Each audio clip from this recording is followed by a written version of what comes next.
දවසක්. අද මම කතා කරන්න යන්නේ අධ්‍යාපන ශාස්ත්‍රයට අතිශයින් වැදගත් වන සිසුන් ඉගෙන ගන්න ආකාරය පිළිබඳ ගැඹුරු අවබෝධයක් ලබා දෙන සංකල්පයක් ගැන තමයි. ඒ තමයි සමාජ ඉගෙනු න්‍යාය. හොඳයි. අපි හැමෝම පාසල් ගිහිල්ලා තියෙනවා, ගුරුවරුන් ඉගෙනගෙන තියෙනවා. ඒත් අපි ඇත්තටම ඉගෙන ගත්තේ ගුරුවරුන්ගෙන් නැත්නම් පාසලෙන් පොතපතින් විතරමද? නැහැ නේද? අපි පන්ති කාමරේදී, ක්‍රීඩා පිටියේදී, ගෙදරදී අනිත් ළමයි එක්ක ගැවසෙනකොට නැත්නම් වැඩිහිටියන් දිහා බලලා එහෙම බොහෝ අවස්ථාවල ගොඩක් දේවල් ඉගෙනගෙන තියෙනවා. ඉතින් යාළුවා කරන කියන දේවල් නිරීක්ෂණය කරලා යාළුවත් එක්ක මේ අත්දැකීම් බෙදාගෙන ගොඩක් දේවල් ඉගෙනගෙන තියෙනවා. ඉතින් මෙන්න මේ සංකල්පය තවදුරටත් සංවර්ධනය කරලා ඒක ඉගෙනුම් න්‍යායක් විදිහට ඉදිරිපත් කරලා තියෙනවා 20 වෙනි සියවසේ හිටපු විශිෂ්ට අධ්‍යාපන මනෝවිද්‍යාඥයෙක් වන ඇල්බර්ට් බන්ඩුරා විසින්. ඉතින් එතුමා මේ සංකල්පය තවදුරටත් සංවර්ධනය කළා ඉතා වැදගත් න්‍යායක් විදිහට මේක එළිදක්වලා තියෙනවා. ඉතින් මෙම වීඩියෝවේ ඉදිරියේදී අපි මේ න්‍යාය පිළිබඳවත් ඒක ගුරුවරුන්ට තියෙන එක වැදගත්කම නැත්නම් ශිෂ්‍යයන්ට තියෙන වැදගත්කම නැත්නම් අධ්‍යාපන ශාස්ත්‍රයට එකෙන් තියෙන වැදගත්වය පිළිබඳ තවදුරටත් වැඩි විස්තර මේ වීඩියෝවෙන් අපි කතා කරමු.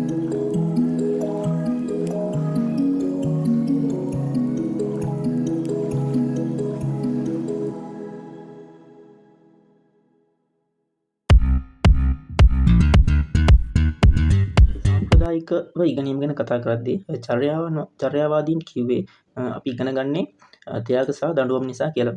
ඉතින් ඔවුන් සිතුවිලි හෝ අභ්‍යන්තර ක්‍රියාවලිය ගැන ඊතරම් සැලකිල්ලක් දැක්වුවේ නැහැ. අනික් අතට ප්‍රජානනවාදීන් කිව්වේ අපේ සිතුවිලි මතකය වගේ දේවල් නිසා ඉගෙනීම සිද්ධ වෙනවා කියලා. නමුත් ඇල්බර්ට් බන්ඩුරා කරේ මේ අවස්ථා දෙකේම සංකලනයක් විදිහට තමයි එතුමා විසින් මේ සමාජ ඉගෙනුම් න්‍යාය ඉදිරිපත් කළේ. ඔහු කිව්වා ඉගෙනීම සිදු වෙන්නේ පුද්ගලයාගේ අභ්‍යන්තර සිතුවිලි, බාහිර පරිසරය සහ හැසිරීම යන මෙන්න මේ සාධක තුනේම බලපෑම මත කියලා. ඒ කියන්නේ බලපෑම කියන්නේ මේ සාධක තුනේම අන්තර්ක්‍රියාව මත කියලා තමයි සිද්ධ වෙනවා කියලා තමයි එතුමා කිව්වේ. ඉතින් මේ සාධක තුනට එතුමා නමක් යෝජනා කරා. ඒකට කිව්වා ත්‍රික අන්‍යෝන්‍යවාදය. ත්‍රික අන්‍යෝන්‍යවාදය කියලා ඇල්බර්ට් බන්ඩුරා විසින් මෙන්න මේ සාධක තුන හැඳින්වුවා. අපි බලමු මේ සාධක තුනේ බලපෑම මත කොහොමද මේ ක්‍රියාවලිය වෙන්නේ කියලා. හරි. උදාහරණයක් විතර ගත්තොත් අපි හිතමු ගණිතය විෂය උගන්වන ගුරුවරයෙක් මොකක් හරි ගැටලුවක් බෝඩ් එකේ දාලා ඒක නිවැරදිව විසඳන ආකාරය කියලා දුන්නාට පස්සේ ඒක දිහා බලලා කවුරු හරි ශිෂ්‍යයෙක් ඒ විදිහටම ඒක විසඳලා හරියට මේ ගණිත ගැටලුව විසඳනවා කියලා. හරි. එතකොට ගුරුවරයාට පුළුවන් මේ න්‍යායයට අනුව පුතා හොඳට ඒක කරා බොහොම හොඳයි වගේ උපස්තම්භනය ලබා දෙන්න. එතකොට ඒක දිහා බලන් ඉන්නේ තව ශිෂ්‍යයෙක්ට හිතනවා මටත් මේක කරන්න පුළුවන් නේ. මෙහෙම ගාන හරියට මේ ගැටලුව හරියට විසඳවුවොත් මේ හොඳ ප්‍රතිචාරයක් ලැබෙනවා. ඒ වගේ මේ අනිත් සිසුනුත් ඒ වගේ ඒක දැක්කලා සමාජයේ වෙන සිද්ධි දැකලා තමනුත් ඒ වගේ උත්සාහ කරලා ගැටලුව නිවැරදිව විසඳන්න උත්සාහ කරනවා. ඉතින් මේ විදිහට ගුරුවරයාගේ ඉගැන්වීම සහ සමවයසී මිතුරන්ගේ සාර්ථකත්වය දැකීම වගේ දේවල් නිසා ඒ කියන්නේ හැසිරීම මේ පාඩම් වල අභ්‍යාස කිරීම වගේ දේවල් දැකීම නිසා බොහෝ දුරට සාර්ථක ඉගෙනුම් ක්‍රියාවලිය මෙම න්‍යාය යටතේ සිද්ධ වෙනවා කියලා කියන්න පුළුවන්. මේ තමයි ඇල්බර්ට් බන්ඩුරා කියන දක්ෂ ඇමරිකානු ජාතික මනෝවිද්‍යාඥයා.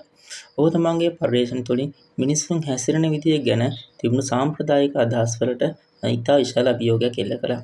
ඔහු විශේෂයෙන්ම අවධාරණය කළේ ස්වයං ඵලදායීතාවය කියන සංකල්පය. ඒ කියන්නේ යම් කාර්යයක් සාර්ථකව කරන්න පුළුවන් කියන තමන්ගේම විශ්වාසය. ඒක තමයි මේ ස්වයං ඵලදායීතාවය කියන සංකල්පය කියලා කියන්නේ. මේ විශ්වාසය අපේ හැසිරීම වලට කොච්චර බලපානවද කියලා ඔහු පෙන්වා දුන්නා. ස්වයං ඵලදායීතාවය වැඩි කෙනෙක් අභියෝග බාරගෙන ඒවා ජය ගැනීමට උත්සාහ කරනවා වගේම ස්වයං ඵලදායීතාවය අඩු කෙනෙක් ඉක්මනින් අධෛර්යයටපත් වෙනවා කියලා ඔහු තවදුරටත් මේ ඔස්සේ පෙන්වා දීලා තියෙනවා. බන්ඩුරාගේ න්‍යාය කොතරම් නිවැරදිදයි තහවුරු කිරීමට ඔහු කළ පර්යේෂණය තමයි මේ බොබොනික්කා අත්හදා බැලීම. 1961 වර්ෂයේ ඉඳලා 1965 වර්ෂය අතර බන්ඩුරා බොබොනික්කෝ යොදාගෙන එක පරීක්ෂණයක් නෙමෙයි කරන්නේ පර්යේෂණ මාලාවක් සිදු කරනවා. මේ පර්යේෂණ මාලාව තුළින්ම එන ප්‍රතිඵලය බොහෝ දුරට එක සමාන ප්‍රතිඵලයක් විදිහට ලබා ගන්න පුළුවන් වෙනවා. මේ දේ ඔහු සමාජගත කිරීමත් එක්කම මෙතුවක් මනෝවිද්‍යාව තුළ ආධිපත්‍ය දරාගෙන හිටිය චර්යාවාදයේ වෙනුවට චර්යාව හැදෑරීමේ සංජානනික කොටස එළියට එන්න පටන් ගන්නවා. ඒ අනුව 1961 දී බන්දුරා ඉදිරිපත් කරන මේ සමාජ ඉගෙනුම සම්බන්ධ සමාජ ඉගෙනුම් න්‍යාය ඩොමිනියන් එකක් විදිහට මනෝවිද්‍යාව තුළ තහවුරු වීම ආරම්භ වෙනවා. ඔහු මේ සඳහා ස්ටැන්ෆර්ඩ් යුනිවර්සිටි එකේ ලදරු පාසලේ දරුවෝ 72 දෙනෙකු සම්බන්ධ කරගත්තා. ඒකෙදි ඔවුන්ව කණ්ඩායම් 3කට බෙදුවා. මේ 72 තෝරා ගැනීමේදී ඔහු පිරිමි ළමයි 36ක් සහ ගෑනු ළමයි 36ක් විදිහට තමයි තෝරගත්තේ. මේ අයගේ වයස වුණේ වයස අවුරුදු 3 ඉඳලා 6 දක්වා. මෙහෙම කණ්ඩායම් 3කට ඔවුන්ව වර්ග කරලා එක කණ්ඩායමකට ගෑනු ළමයි 12කුත් පිරිමි ළමයි 12කුත් ඇතුළත් කළා.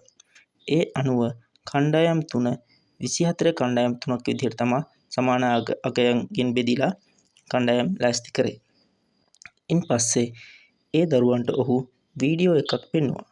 එම වීඩියෝ එකක නිරූපිකාව බොබෝ බෝනික්ගේ හට හයියෙන් කෑ ගහනවා. පයින් ගහනවා. මේ බෝනික්කා මෝඩෙක් වගේ දේවල් කියනවා. තව කණ්ඩායමකට සාමාන්‍ය විදිහට හැසිරෙන නිරූපිකාවක් පෙන්වුවා. තුන්වෙනි කණ්ඩායමට කිසිම වීඩියෝවක් පෙන්වුවේ නැහැ. වීඩියෝ එක බැලුවට පස්සේ ළමයින්ම බොබෝ බෝනික්කා ඉන්න කාමරයට යවුවා. ප්‍රතිඵලය පුදුම සහගතයි. ආක්‍රමණශීලී වීඩියෝ දුටු ළමයි ඒ විදිහටම බොබෝ බෝනික්කාට පහර දෙන්න පටන් ගත්තා. එයාලා අර වැඩිහිටියෝ කියපු වචනවල පවා කියන්න පටන් ගත්තා. මේ ළමයින්ට තමන් කරපු දෙයට දඬුවමක් හෝ ත්‍යාගයක් ලැබුණේ නැහැ. එහෙත් ඔවුන් නිරීක්ෂණය කළ හැසිරීම අනුකරණය කළා. බන්දුරා මෙන් ඔප්පු කරන ලද්දේ ප්‍රචණ්ඩත්වයේ හැසිරීමේ චර්යාව දුටු අයගේ එවැනි හැසිරීම් තත්ත්වය වැඩි වූ බවයි. මෙම පර්යේෂණ ඇසුරින් සමාජ ඉගෙනුම් න්‍යාය පෙන්වා දෙන්නේ පුද්ගලයන්ගේ චර්යා හැසිරීම් දකින අය ඒවා අනුකරණය කරන බවයි. ඊළඟට අපි කතා කරමු සමාජ ඉගෙනුම් න්‍යායයේ මූලික මූලධර්ම මොනවද කියලා. පළවෙනි එක තමයි නිරීක්ෂණ ඉගෙනීම. නිරීක්ෂණ ගැනීමක් සිදුවන්නේ අන් අයගේ ක්‍රියා ප්‍රතිචාර සහ ඒවායේ ප්‍රතිඵල නිරීක්ෂණය කිරීමෙනි. මෙහිදී අපි ඍජු අත්දැකීමකින් තොරව අන් අයට සිදුවන දේ නිරීක්ෂණය කිරීමෙන් ඉගෙන ගැනීම සිද්ධ වෙනවා. උදාහරණයක් විදිහට ගත්තොත් පන්ති කාමරයේදී ගුරුවරයා යම් ගණිත ගැටලුවක් විසඳන ආකාරය කළු ලෑල්ලේ පෙන්වන විට සිසුන් එය නිරීක්ෂණය කර තමන්ගේම ගැටලු විසඳා ගැනීමට උත්සාහ කරනවා. අපේ යාළුවෙක් දුරකථනයේ කළුත් ඇප් එකක් භාවිත කරන විදිය අපි නිරීක්ෂණය කරනවා. ඔහු ඒක පාවිච්චි කරලා ඉක්මනින් වැඩක් කරගන්නවා. අපි දැක්කොත් අපිත් ඒ ඇප් එක පාවිච්චි කරලා ඉගෙන ගන්නවා. තවත් උදාහරණයක් විදිහට ගන්න පුළුවන්. සපත්තුවක ලේස් එක දාන එක නැත්නම් උයන්න පුරුදු වෙන වගේ දේවල් නිරීක්ෂණය ඉගෙනුමට උදාහරණ විදිහට ගන්න පුළුවන්. අංක 2 තමයි ආදර්ශනය. ඉගෙන ගන්නා පුද්ගලයෙකු විසින් ගුරුවරයෙක් සම වයසේ මිතුරෙක් හෝ දෙමව්පියන් අනුකරණය කිරීම ආදර්ශනය ලෙස හඳුන්වන්න පුළුවන්. පාසල නිවාසාන්තර ක්‍රීඩාවලදී හොඳින් දුවන කෙනෙක් දැක්කොත් පොඩි දරුවෙක් ඔහුව ආදර්ශයට අරගෙන ඒ විදිහටම දුවන්න පුරුදු වෙන්න උත්සාහ කරනවා. එතකොට අපිට ඒකත් ඒකේ උදාහරණයක් විදිහට ගන්න පුළුවන්. අංක 3 තමයි අනුකරණය. නිරීක්ෂණය කරන ලද හැසිරීම නැවත ප්‍රතිනිෂ්පාදනය කිරීමේ ක්‍රියාවලිය අනුකරණය කියලා හඳුන්වන්න පුළුවන්. උදාහරණයක් විදිහට ගත්තොත් ඔබේ සහෝදරයා බයිසිකලයක් පදින විදිය නිරීක්ෂණය කරලා පස්සේ ඔබත් ඒ විදිහටම බයිසිකලය පැදීමට උත්සාහ කරනවා. ඒකට අපිට ඒක උදාහරණයක් විදිහට ගන්න පුළුවන්. අංක 4 තමයි මැදිහත් ක්‍රියාවලිය. ඒ කියන්නේ නිරීක්ෂණය සහ ප්‍රතිචාරය අතර සිදුවන අභ්‍යන්තර මානසික ක්‍රියාවලියක් විදිහට මැදිහත් ක්‍රියාවලිය හඳුන්වන්න පුළුවන්. බණ්ඩුරා මේ කළු පෙට්ටිය නැත්නම් බ්ලැක් බොක්ස් ලෙස හඳුන්වුවා. එහිදී සිදුවන දේ අධ්‍යයනය කිරීම වැදගත් සාධකයක් වෙනවා. මේ මූලධර්ම 4 තමයි සමාජ ඉගෙනුම් න්‍යායයේ කොඳුනාරටිය. මේවා එකිනෙකට සම්බන්ධ වෙලා තමයි ඉගෙනීම කියන සංකීර්ණ ක්‍රියාවලිය සිද්ධ වෙන්නේ. සමාජ ඉගෙනුම් න්‍යායට අනුව අපි අනුන්ගෙන් යමක් ඉගෙන ගන්නකොට අපේ හිත ඇතුලේ පියවර 4ක් සිද්ධ වෙනවා. මේවා තමයි අපි යමක් නිරීක්ෂණය කළාට පස්සේ ඒක ඇත්තටම කරනවද නැද්ද කියලා තීරණය කරන්නේ. දැන් අපි බලමු මේ 4 මොනවද කියලා. පළවෙනි එක තමයි අවධානය දීමේ අවස්ථාව. ඒ කියන්නේ යමක් ඉගෙන ගන්න නම් ඒ දේ ගැන අපේ අවධානය යොමු වෙන්නම ඕන. අපි කවුරු හරි කියන දෙයක් හරි කරන දෙයක් හරි බැලුවේ නැත්නම් ඒ ගැන හොඳට ඇහුම්කන් දුන්නේ නැත්නම් අපිට ඒ දේ ඉගෙන ගන්න බෑ. පන්ති කාමරේදීත් එහෙමයි. ගුරුවරයා මොනතරම් හොඳට ඉගෙනුවොත් ළමයාගේ අවධානය පාඩම කෙරෙහි නැත්නම් ළමයාට ඒක ඉගෙන ගන්න අමාරුයි. අපි සාමාන්‍යයෙන් අවධානය දෙන්නේ දක්ෂ, වීර, ජනප්‍රිය හෝ ආකර්ෂණීය අයට. ඒ වගේම අපිට වැදගත් කියලා හිතන දේවල් වලට. අපි මේකට අධ්‍යාපනික උදාහරණ කිහිපයක් බලමු. පළවෙනි එක තමයි ගුරුවරයෙක් අලුත් පාඩමක් පටන් ගන්නකොට ළමයින්ගේ අවධානය ගන්න රසවත් කතාවක් කියන්න පුළුවන්. නැත්නම් කෙටි වීඩියෝවක් පෙන්වන්න පුළුවන්. දෙවෙනි අවස්ථාව තමයි ධාරණය වීමේ අවස්ථාව. ධාරණය වීමේ අවස්ථාව. ඒ කියන්නේ අපි යමක් නිරීක්ෂණය කළාට පස්සේ ඒ දේ අපි මතකේ තියාගන්න ඕන. ඒක මනසේ පින්තූරයක් විදිහට හෝ වචන විදිහට තැම්පත් වෙන්න පුළුවන්. මේක අපි ඔළුව ඇතුලේ සිද්ධ වෙන ක්‍රියාවලිය. යම් දෙයක් අපිට හොඳට මතක තියාගන්න නම් ඒක අපිට ප්‍රබල විදියට හෝ ආකර්ෂණීය විදියට දැනෙන්න ඕන. ගුරුවරයෙකුට පුළුවන් ළමයිගේ ධාරණ ශක්තිය වැඩි කරන්න විවිධ උපක්‍රම පාවිච්චි කරන්න. අධ්‍යාපන උදාහරණයක් බලමු. ගුරුවරයෙක් අලුත් වචනයක් උගන්වනකොට ඒ වචනයට අදාළ පින්තූරයක් පෙන්වන්න පුළුවන්. නැත්නම් ඒ වචනෙන් වාක්‍යයක් හදලා ළමයිට කියන්න පුළුවන්. උදාහරණයක් විදිහට එලිෆන්ට් කියන වචනේ උගන්වනකොට අපිට පුළුවන් අලියෙකුගේ පින්තූරයක් පෙන්වන්න. එතකොට ඒ වචනේ පුවරුවේ ලොකුවට ලියලා පෙන්වන්නත් පුළුවන්. එතකොට මේ අදහස් ළමයින්ට ශ්‍රව්‍ය සාදෘශ්‍ය විදිහට ඒ දෙආකාරයෙන්ම මනසට මේ ගමන් කරනවා. තුන්වෙනි අවස්ථාව තමයි නැවත ඉදිරිපත් කිරීමේ අවස්ථාව. ඒ කියන්නේ මේ අවස්ථාවේදී සිද්ධ වෙන්නේ අපි නිරීක්ෂණය කරලා අපේ හිතේ තැම්පත් කරගත්තු දේ ක්‍රියාවෙන් පෙන්වන එකයි. අපි දැක්කා නළුවෙක් කොණ්ඩේ කපාගෙන ඉන්න විදිහක්. එහෙම නැත්නම් ක්‍රීඩකෙක් විශේෂිත ආකාරයකට පන්දු යවන විදිහක්. දැන් අපි ඒ දේ අනුකරණය කරන්න උත්සාහ කරනවා. මුලින් මේක හරියටම කරන්න බැරි වෙන්න පුළුවන්. ඒත් නැවත නැවත පුහුණු වීමෙන් අපිට අපේක්ෂිත මට්ටමට එන්න පුළුවන්. මෙහිදී අපේ ශරීර හැකියාවන් සහ පුහුණුව ඉතා වැදගත් වෙනවා. මේක තමයි අපිට ඉගෙනගත් දේ ප්‍රායෝගිකව ක්‍රියාවට නැංවීම කියලා කියන්නේ. අපි නැවත ඉදිරිපත් කිරීමේ අවස්ථාව සඳහා අධ්‍යාපන උදාහරණයක් බලමු. ඒකට අපිට ගන්න පුළුවන් ක්‍රීඩා පුහුණුකරුවෙක් ළමයිට අලුත් ක්‍රීඩාව උගන්වනකොට ඔහු මුලින් මේක කරලා පෙන්නනවා. ඊට පස්සේ තමයි ළමයිට ඒක නැවත නැවත කරන්න අවස්ථාව දෙන්නේ. උදාහරණයක් විදිහට මේකට අකුරු ලියන්න උගන්වනකොට ගුරුවරයා මුලින්ම ලස්සනට ලියලා පෙන්නනවා. ඊට පස්සේ තමයි මේ විදිහට ළමයි අනුකරණය කරලා ලස්සනට ලියන්න පුරුදු වෙන්නේ. මුලින්ම අකුරු කැතට ආවත් පුහුණු වෙද්දී ක්‍රමයෙන් ලස්සනට ලියන්න පුළුවන් වෙනවා. එතකොට අපිට තියෙන්නේ ඊළඟට හතරවෙනි අවස්ථාව. හතරවෙනි අවස්ථාව තමයි පෙළඹීමේ අවස්ථාව. පෙළඹවීමේ අවස්ථාව. සමාජ ඉගෙනුම් න්‍යායයේ මේක හරිම වැදගත් පියවරක්. අපි යමක් නිරීක්ෂණය කරලා මතක තියාගෙන කරන්න පුළුවන් වුණත් ඒක ඇත්තටම කරන්නේ අපිට ඒක කරන අභිප්‍රේරණාවක් තියෙනවා නම් විතරයි. මේ අභිප්‍රේරණය ඇති වෙන්නේ ධනාත්මක ප්‍රතිඵල නිසා වෙන්න පුළුවන්. අපි මේ දේ කළාම අනිත් අය සතුටු වෙනවා නම් අපිට හොඳක් ලැබෙනවා නම් අපි ඒක ආයෙත් කරන්න පෙළඹෙනවා. මේකට උපස්තම්භනය කියලා කියනවා. හැබැයි අපිට දඬුවම් ලැබෙනවා නම් අපි මේ දේ නොකර ඉන්න පෙළඹෙනවා.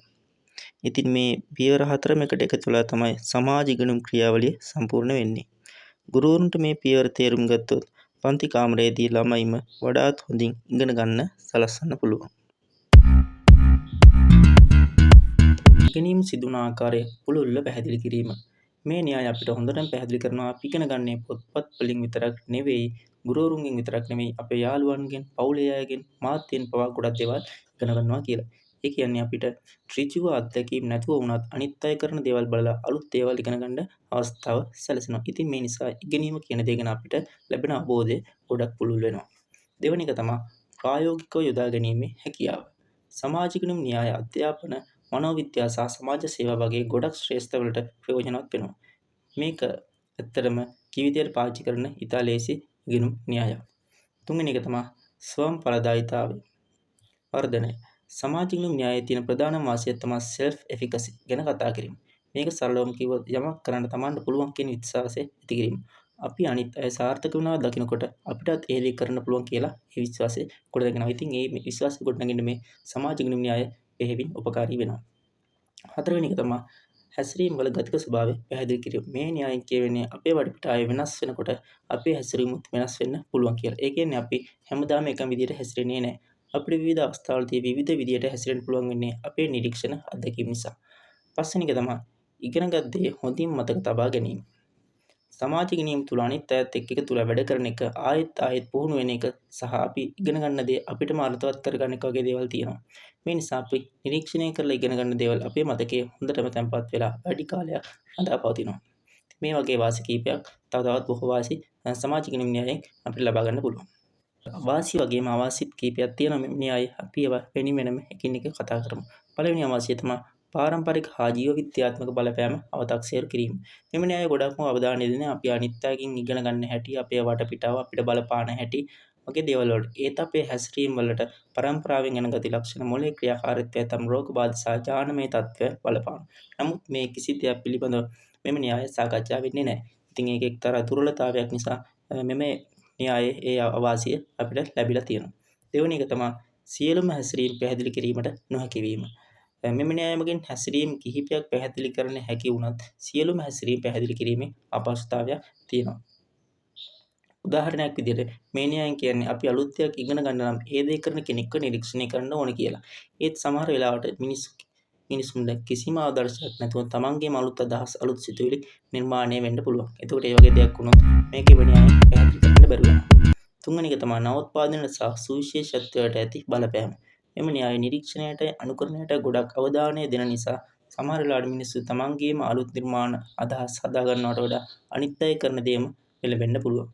ඒකට එවැනි අවස්ථාවලදී එම தත්ත්වය මෙම න්‍යාය මගින් පැහැදිලි කරන්න බැරුව යනවා. ඉතින් මේ සමාජික න්‍යාය කියන්නේ අපි ඉගෙන ගන්න හැටි ගැන ගොඩක් දේවල් කියලා දෙන ඉතා වැදගත් න්‍යායක්. නමුත් ඒකේ තියෙන නැත්තම් කරුණු මෙම න්‍යායෙන් පැහැදිලි කරන්න බැරිතාවයක් තියෙනවා. අවසාන වශයෙන් සමාජික න්‍යාය අපිට මතක් කරලා දෙන්නේ ඉගෙනීම කියන්නේ පතපොතට විතරක් සීමා වෙච්ච දෙයක් නෙවෙයි කියලා. ඉතින් සිසුන් එකිනෙකාගෙන් ගුරුවරුන්ගෙන් දෙමව්පියන්ගෙන් සාවට පරිසරය නිරන්තරයෙන් ඉගෙන ගැනීම සිදු කරනවා. ඉතින් අපේ වගකීමක් වෙන්නේ ධනාත්මක ඉගෙනුම් පරිසරයක් සහ හොඳ ආදර්ශවත් වන ලෙස හැසිරීම. ගුරුවරුන් ලෙස අපගේ ක්‍රියාවන් සහ වචන හරහා සිසුන්ට දෙන පණිවිඩය ගැන ඉතා සැලකිලිමත් විය යුත්තේ ඒ නිසයි. අප දරුවන්ට පෙන්වන දේ ඔවුන්ගේ අනාගතය හැඩගස්වන බව ඒ නිසා ඉතා තරයේ අප සියලු දෙනාම මතක තබා ගත යුතුයි.